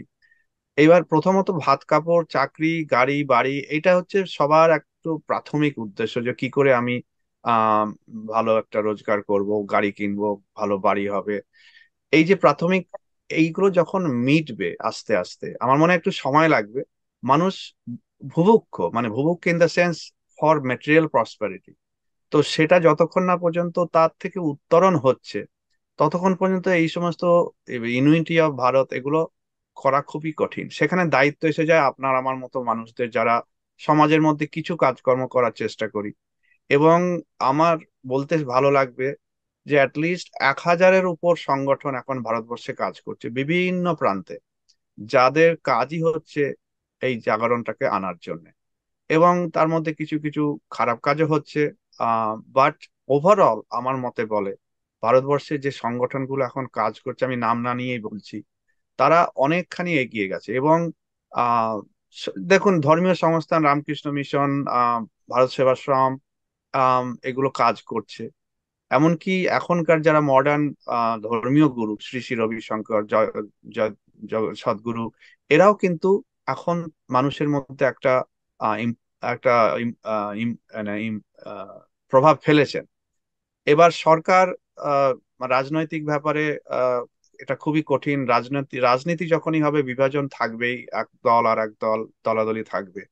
কিন্তু ওভারঅল একটা, যেটা প্রফেসর সেন বললেন, একটা দিক পরিবর্তন হয়েছে। সেটা আমেরিকায় আমরা যারা থাকি, অ্যাকচুয়ালি আমাদের এক্সপিরিয়েন্সটা একটু আরো খারাপ। যেটা সেটাই বোধহয় ধ্রুবদা একটু বলার চেষ্টা করলেন, যে এখানে এখনো পর্যন্ত এই যে হিন্দু ফোবিয়া যেটা হচ্ছে, বা এই যে রিসেন্টলি একটা ভারতীয় মহিলা 26 বছর বয়সের পুলিশের গাড়ি ধাক্কায় মারা গেল, এর কোনো প্রতিবাদ নেই, কোনো রকমের কাজ নেই। কিন্তু এখন আমরা আমরা এখনো কিন্তু ব্ল্যাক লাইভস ম্যাটার করে যাই। আমি বলি যে all lives matter, not just black lives matter. তো এইরকম একটা প্রবলেম, দেখুন, যারা ভারতবর্ষ থেকে চলে এসেছে, আমাদের মধ্যে স্বার্থপরতা বোধ একটু বেশি আছে। তার জন্যই ভারত ছেড়ে চলে এসেছি, বা সুযোগের জন্য এসেছি। আর এটা নিয়ে আমি ক্রিটিসাইজ করতে চাই না, আমি নিজেও একজন। কিন্তু ভারতবর্ষে একটা দিক পরিবর্তন হচ্ছে, এবং স্বামীজির মেসেজ, স্বামী বিবেকানন্দের মেসেজ আস্তে আস্তে আবার আসতে, আমি আমি তো প্রায় ভ্রমণ করি সারা দেশে, অনেক জায়গাতেই এখন একটা নতুন উত্থান হচ্ছে। এবং আমাদের professor Sen, being at IIT Kharagpur, ওনার ওখানেও একটা মুভমেন্ট চলছে, এইরকম পরিবর্তন আসছে। আমি আশার আলো দেখতে পাচ্ছি, মানে টানেলের শেষে আলো দেখা যাচ্ছে, এটুকুই বলবো। কুইকলি আমি আসছি, আমি পুরোটা শুনতে পারিনি আপনার এতে। কিন্তু আমি রিসেন্টলি একটা জিনিস থেকে এই জিনিসটা প্রশ্নটা করছি আর কি। আমি এখানে পার্টলি হিন্দু স্বয়ংসেবক সংঘের এতে কখনো যাই, তো ওরা পাঠিয়েছিল একটা নেশন ওয়াইড একটা অ্যান্টি হিন্দু চলছে। আহ, পিটার ফেডরিজ এবং পলিটিক্যালি ইনফ্লুয়েন্সড কিছু সিয়াটেলের গ্রুপ, তারা এখানে আহ, আহ, ইন্ডিয়ান আমেরিকান মুসলিম কাউন্সিল ওরা অর্গানাইজ করছে। তো এটা অ্যান্টি হিন্দু মুভমেন্ট, অনেক অ্যাক্টিভিটিস চলছে। তো যাই হোক, আমি সেটা হাইলাইট করতে যাচ্ছি না, করতে যেটা যাচ্ছি সেটা হচ্ছে আমাদের এত হিন্দু ইন্টেলেকচুয়ালস এবং বাঙালিদের, বাঙালিরা যারা আছি, তারা একটু ইউনিভার্সিটি লেভেল বা বা কোনো ফোরাম লেভেলে যদি মাঝে মধ্যে একটু ফিজিক্যালি কোনো কনভেনশন বা কিছু করার স্কোপ থাকে, এবং সেখানে গিয়ে এই ব্যাপারগুলো যদি হাইলাইট করি, আহ, মানে থ্রু, ধরুন অনলাইন ভার্চুয়াল থিং আমরা তো করেই থাকি মাঝে মধ্যে। তো এইটা যদি আস্তে আস্তে আমরা একটু শুরুয়াত করি, সেখানে মনে হয় more people will be getting involved. Currently যা সিচুয়েশন, বাঙালি অর্গানাইজেশন মানে বাঙালি, যে এখানে তো অধিকাংশ কালচারাল অর্গানাইজেশন, সবাই খাবার দাবার আর আম, নাচ গান। এটা ওটা নিয়ে ব্যস্ত থাকে। তো আমাদের ধর্মীয় ব্যাপারটা প্রায় অ্যান্টি, মানে সেখানে আইসোলেটেড হয়ে যায় যখন এইসব বিষয়গুলো উত্থাপন হয়। মানে পুরোপুরি বাঙালিরা অন্য ডাইরেকশনে বইছে আর কি। তাদেরকে এ করার যদি কোনো প্রচেষ্টা, কিছু চিন্তা হ্যাঁ, ভাবনা করা যায়। ভালোই প্রস্তাব, এটা করতে হবে এবং আমরা চেষ্টা করছি। এটা করা যাবে, খুবই ভালো প্রপোজাল, সময় সাপেক্ষ, সময় উপযোগী। তো এটা করা হবে। মানে এটা অবজারভেশনটা রাইট, যে এখানে বিশেষ করে, মানে মানে বলতেও লজ্জা লাগছে, আমাদের যারা প্রবাসী বাঙালি, আমরা খাওয়া দাওয়া, নাচ গান, গয়না, শাড়ি, এই নিয়েই বেশিরভাগ অনুষ্ঠান প্রোগ্রাম চলে যায়। কিন্তু আহ, আমরা চেষ্টা করি, আমাদের মতো যারা আছি আমরা চেষ্টা করি বিভিন্ন জায়গায়, যাতে যেমন আহ, আমাদের প্রফেসর সেন আসছেন বস্টন 3, 4, 5 তারিখে, আমরা ওনাকে নিয়ে কয়েকটা অনুষ্ঠান করছি এখানে। উনি ভারতীয় ইন্ডিয়ান নলেজ সিস্টেমের উপর বলবেন। তো এরকম প্রচেষ্টা আমরা করতেই থাকবো। এবং এটা কন্টিনিউয়াস, এটা মানে শুরু শুরু হয়েছে, অ্যাকচুয়ালি কয়েক জায়গাতে শুরু হয়েছে, পরে তোমার সঙ্গে ডিটেলসে কথা বলবো এই নিয়ে। Thank you. আর আমি জানি না ওয়েস্ট বেঙ্গলে কতটা পসিবল। ওয়েস্ট বেঙ্গলে কিন্তু এখন লেফটিস্ট ভাবধারার অনেক ইয়াং জেনারেশন তৈরি হচ্ছে, কিন্তু সেই জায়গা আমাদের মধ্যে হিন্দুত্ববাদী বা ইন্টেলেকচুয়াল লেভেলে খুবই কম আছে। সেটা কিভাবে অ্যাড্রেস করা যায় জানি না। জাস্ট I wanted to হ্যাঁ, আমরা bring your চেষ্টা attention. করছি। আমাদের যেমন তুমি বাংলাবারের সঙ্গে আছো, আমরা বাংলাবারের মতো আরো কিছু সংগঠন আমরা চেষ্টা করছি করার, আচ্ছা সহযোগিতাও পাচ্ছি। হ্যাঁ। আচ্ছা, ধন্যবাদ। বর্তমানে আমরা একটা পজিটিভ যে ভাইব সেই জিনিসটা নিয়ে আমরা আমাদের এই পর্বটা শেষ করতে পারি। তো সেই পজিটিভিটি সেটা আপনারা আমরা যেহেতু আমেরিকাতে আছেন, বস্টন এবং বিভিন্ন জায়গাতে আমাদের আরো অনেক ইন্টেলেকচুয়ালসরা রয়েছেন, তারা বিভিন্ন রকম সামাজিক কাজকর্মের মধ্যে সেটার মধ্যে দিয়ে কাটাচ্ছেন। কিন্তু এখান থেকে আপনাদের ওখান থেকে ওই দৃষ্টিকোণ থেকে বা আমেরিকান দৃষ্টিকোণ থেকে বা বিভিন্ন বিদেশের বিভিন্ন প্রান্ত থেকে এখন ভারতকে কিভাবে দেখা হচ্ছে, বা ভারতের কিভাবে এই যে প্রগ্রেস সেগুলোকে কিভাবে পজিটিভলি নেওয়া হচ্ছে, বা সেগুলো রিসেপশন কিভাবে আসছে, সেই রিসেপশনটা সেই ব্যাপারে জানবো। আর আপনার বইতে একটা অধ্যায়ও আছে সেটা নিয়ে, যে বস্টন থেকে বাংলার কাহিনী বা এরকম। তো সেভাবে আপনি কিভাবে দেখছেন যে ওখানকার মানুষ এবং ওখানে থাকা প্রবাসী ভারতীয়রা কিভাবে এই যে প্রগ্রেসিভ বা এই যে পজিটিভিটিটাকে কি কি চোখে দেখছে এবং সেটাকে কিভাবে এগিয়ে নিয়ে যাওয়ার চেষ্টা করছে? তো এটা বলে আমরা আজকে আমাদের পর্ব শেষ করব। আপনি বলুন। হ্যাঁ। সো নিশ্চয়ই আমাদের অনেকেরই অবগত যে বহু ভারতীয় আহ, মানে এই দেশের যে কন্ট্রিবিউশন, এদেশকে বড় করার পিছনে বহু ভারতীয় অ্যাটলিস্ট 50 বছর ধরে কন্ট্রিবিউট করে যাচ্ছেন। সে বিভিন্ন ইউনিভার্সিটি একাডেমিক রিসার্চই বলুন, বিভিন্ন ইনস্টিটিউট লাইক নাসার চিফ সায়েন্টিস্ট আছেন কমলেশ লাল্লা, এরকম আমি একটা নামই নিলাম, এবং বহু মানুষ আহ, এখানে কাজ করছেন। তা সত্ত্বেও আমাদের ডাক্তার এখানে যারা মেডিকেল ডক্টর যারা 10% প্রায়, বা 15, কেউ কেউ বলে 15% হচ্ছে ভারতীয়। এবং বিভিন্ন ক্ষেত্রে আপনারা জানেন যে বিভিন্ন কোম্পানির সিইও ভারতীয়। এইভাবে কন্ট্রিবিউশন ভারতীয়দের প্রচুর আছে, মানে বলে শেষ করা যাবে না, এত কন্ট্রিবিউশন। সেই আম, স্বামী বিবেকানন্দ থেকে শুরু করে স্পিরিচুয়াল কন্ট্রিবিউশন, প্রভুপাদ, তারপরে পরমহংস যোগানন্দ, স্বামী চিন্ময়ানন্দ, কতজন এসছেন স্পিরিচুয়াল, তাদের কন্ট্রিবিউশনও যথেষ্ট রয়েছে। তা সত্ত্বেও আমেরিকাতে ভারতবর্ষের লোকেদের সম্বন্ধে লোকেরা খুব বেশি, সাধারণ মানুষ খুব একটা জানতো না এখনো অবধি। এবং সেই না জানার পিছনে খানিকটা আমাদের দোষ, যে আমরা নিজেদের কথা বলি না, সুযোগ পেলেও বলি না, আমরা চুপচাপ কাজ করি। আহ নিজ মুখে বলতে লজ্জা লাগে। তো সেই দিনটা পেরিয়ে গেছে একটা কারণে এখন। প্রথম হচ্ছে যে আহ যোগ যোগের যে রিভলিউশন এখন চলছে আমেরিকায়, প্রায় 10% লোক যোগ চর্চা করে, এবং তারা যারা যোগের সঙ্গে সংযুক্ত, এটা আমি বলছি হঠযোগ, মানে নট মানে দ্য অ্যাকচুয়াল ফুল যোগ। হঠযোগ আসন বা প্রাণায়াম যারা করেন বিভিন্ন, আমি রাস্তায় বেরোলেই প্রতি 2 মাইল অন্তর এখানে দেখা যাবে একটা করে যোগা স্টুডিও আছে। এরকম যে একটা কালচার তৈরি হয়েছে, তার থেকে একটা বড় বেনিফিট এসছে।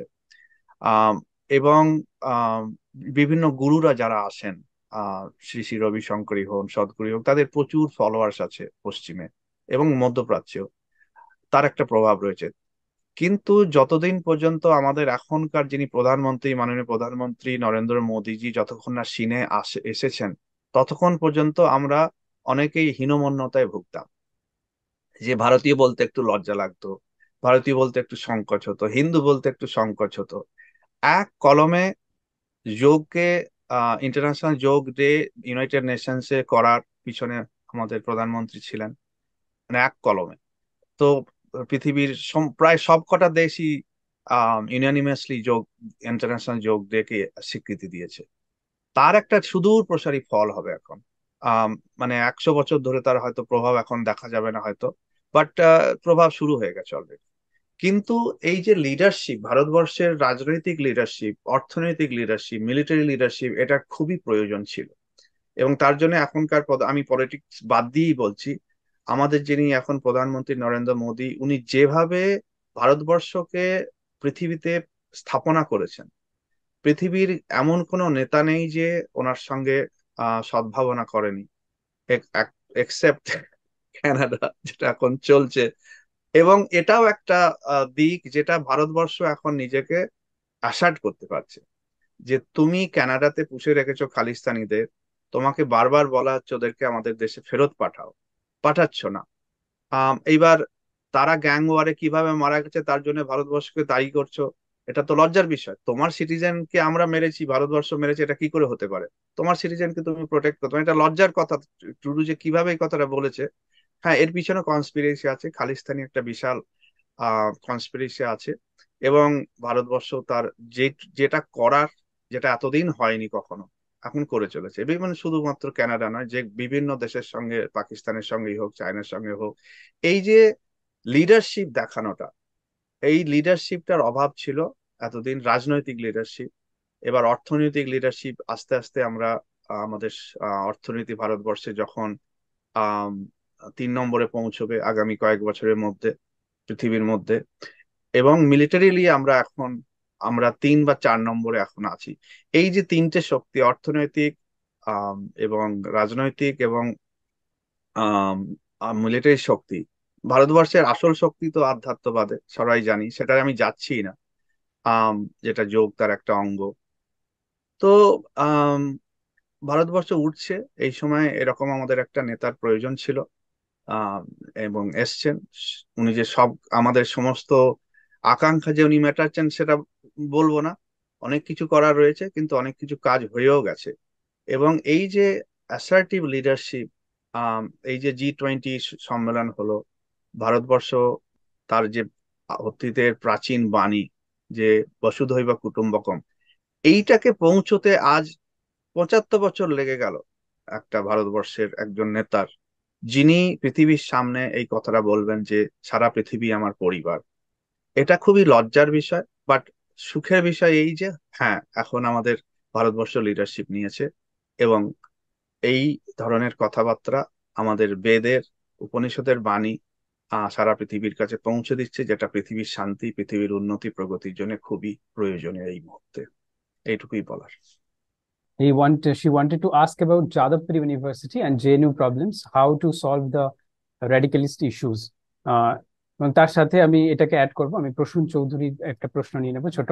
আমি যেটা জানতে চাই যে আমরা কিছু কিছু কাজ করতে চাই যেগুলো সভ্যতার দিকে এগিয়ে নিয়ে যেতে পারা যায় বা পুনরুত্থান করা যায়, কিন্তু তার জন্য যেটা দরকার যে মনিটারি ফাইন্যান্সিয়াল যে সাপোর্ট, সেটার জন্য আমরা কি করতে পারি? মানে যারা যারা ধরুন আমাদের সমাজ থেকে যারা যারা ফাইন্যান্সিয়ালি ওয়েল এস্টাবলিশ, তাদের কাছ থেকে কিরকম করে কোনো কিছু মানে ফাইন্যান্সিয়াল সাপোর্ট বা কিছু পাওয়া যেতে পারে। আর যতটা মানে এটা আমার যদি অবজারভেশন, যে আমি যতটা দেখি যে মানে এখনকার বর্তমান জেনারেশনের কাছে মানে তারা খরচা করার আগে সেরকম কোনো কিছু ভাবে না। যেমন আমি একটা উদাহরণ দিচ্ছি যে রিসেন্ট এই বর্তমান প্রেক্ষাপটে একজন বলেছেন যে সনাতন ধর্ম ডেঙ্গু ম্যালেরিয়া চিকেনগুনিয়ার মতন এটাকে ইরাডিকেট করতে হবে, করোনার মতন। এবার তারই স্পন্সার্ড একটা সিনেমা, যেটাকে মানে চলচ্চিত্রের মধ্যে পুরোপুরি একটা মার্কসিস্ট একটা চিন্তাধারাকে পুশ করা হয়েছে, আর মানুষজন খুব ভালোভাবে সেটাকে দেখে সেটার পিছনে খরচা করে সুপার ডুপার হিট করে দেয়, কোটি কোটি টাকা কামিয়ে নিচ্ছে। কিন্তু যারা সভ্যতার জন্য আসলে কাজ করছে তাদেরকে ফান্ডিং এর জন্য কোনো কিছু আসে না। সিনেমার মধ্যে দিয়ে এমন ভাবে প্রোপাগেট করছে যে মানে শিবের মাথায় দুধ দেওয়ার থেকে গরিবকে খাওয়ানো ভালো, সেই সিনেমা হাজার কোটি কামিয়ে নিচ্ছে, আর তাদেরকে প্রশ্ন করা হচ্ছে না যে সেই হাজার কোটি থেকে কত কোটি গরিবদেরকে খাওয়ানো হয়েছে। এটা তো এর খুবই বিষয় খুবই হ্যাঁ, খুবই সময় উপযোগী প্রশ্ন এটা, এবং সঙ্গমিত্র যেটা করেছে দুটোই আমি একসাথে বলার চেষ্টা করছি, সময় কম। আম, তো আহ, যাদবপুর ইউনিভার্সিটি আম, একসময় এত সেখানে অবদান রেখেছে সারা ভারতবর্ষে, আম, তার আজ এই হাল রাজনৈতিক ভাবে এবং একাডেমিক্যালি যাদবপুরের এখন অবস্থা খুব একটা ভালো নয় গোটা ভারতবর্ষের র্যাঙ্কিং এ। তার প্রধান কারণ হলো রাজনীতি। শিক্ষা শিক্ষা প্রতিষ্ঠানে যদি রাজনীতি ঢোকে, যেটা যাদবপুর JNU থেকে, জওহরলাল নেহরু ইউনিভার্সিটি থেকে শুরু হয়েছে, আলিগড় মুসলিম ইউনিভার্সিটি, এবং এই ধরনের ইউনিভার্সিটি, যখনই শিক্ষার মধ্যে পলিটিক্স ঢুকে যায় তখন আর স্বাধীনতা থাকে না, জ্ঞানের চর্চার হয় না, তখন এই সমস্ত স্বার্থান্বেষী মানুষরা বসে থাকে। যেমন JNU-তে আমি শুনেছি কোনো কোনো মার্কসিস্ট ছেলে মেয়ে পড়াশুনো মানে পাশ করে গেছে, তা সত্ত্বেও ক্যাম্পাসে রয়ে গেছে 5 বছর, 6 বছর, 7 বছর, এবং সরকারি খরচায়। এই রিফর্ম গুলো যতক্ষণ না আনা হচ্ছে সরকারি ভাবে এবং রাজনৈতিক মানে they should be complete clean up mission, যে এবং কেটা কে করবেন সেটা বলা মুশকিল। মানে এই ক্লিন আপ না হলে এই এই মানে এমনকি শান্তিনিকেতন বিশ্বভারতীরও অনেকখানি প্রবলেম আছে, রাজনৈতিক প্রবলেম, এবং কালচারালি মার্কসিজম এবং ওকিজম সব জায়গাতেই আছে। যাদবপুরে যেটুকু আমি শুনি, ওক কালচার খুবই ওখানে ইম্প্যাক্ট করেছে। তো এর জন্য এর সমাধান সহজ নয়। আম, সেই জন্য আমরা যারা সজাগ, আমাদের হাতে যেটুকু আছে আমরা সেটা চেষ্টা করব। এবার আর্থিক ব্যবস্থা বিভিন্ন আমি খুবই ভালো প্রশ্নের এত সংগঠন আছে যারা খুবই চেষ্টা করছে ভারতবর্ষের সমাজ এবং মানসিকতার পরিবর্তনের জন্য, কিন্তু বেশিরভাগ যারা ভালো কাজ করছে তাদের কাছে ফান্ডিংটা নেই। মানে ফান্ডিং ছাড়া আজকালকার দিনে ভালো কাজ করা সহজ নয়। তো আহ প্রথমত আমরা যেমন আমাদের যে আহ, যারা আমরা বিভিন্ন সংগঠনে যারা কর্মী আছে পশ্চিমবঙ্গে এবং ভারতবর্ষের অন্য জায়গায়, আমি যাদের সঙ্গে কাজ করি, আমি সব সময় বলি যে অন্য সংস্থান ছাড়া কর্মীদেরও একটা অন্য সংস্থানের রাস্তা ছাড়া তাদেরকে শুধু ভলেন্টিয়ার করতে বলা আহ মানে ভালো, এটার ফল হয় না। প্রথমত তাটা নিচের স্তরের কর্মীদের। দ্বিতীয়ত হচ্ছে সংগঠন বা প্রতিষ্ঠানের আর্থিক আহ, আহ, সাহায্য। আম, আমি কথায় বলছি যে যদি আমরা একটা সিনেমা করতে চাই আম, জাতীয়তাবোধ নিয়ে, সে রামমোহনের ওপর একটা সিনেমা করতে চাই এবং সেটাকে প্রচার করতে চাই, কেন্দ্রীয় সরকারের যে কালচার মিনিস্ট্রি আছে তারা কিন্তু ডিরেক্টলি এভাবে ফান্ড দিতে পারবে না। সব ক্ষেত্রে কিছু ক্ষেত্রে দিতে পারবে যেখানে জাতীয়তাবোধের ব্যাপার আছে। আমাদের সেই সোর্স গুলোকে ঠিক মতো কাজে লাগাতে পারছি না।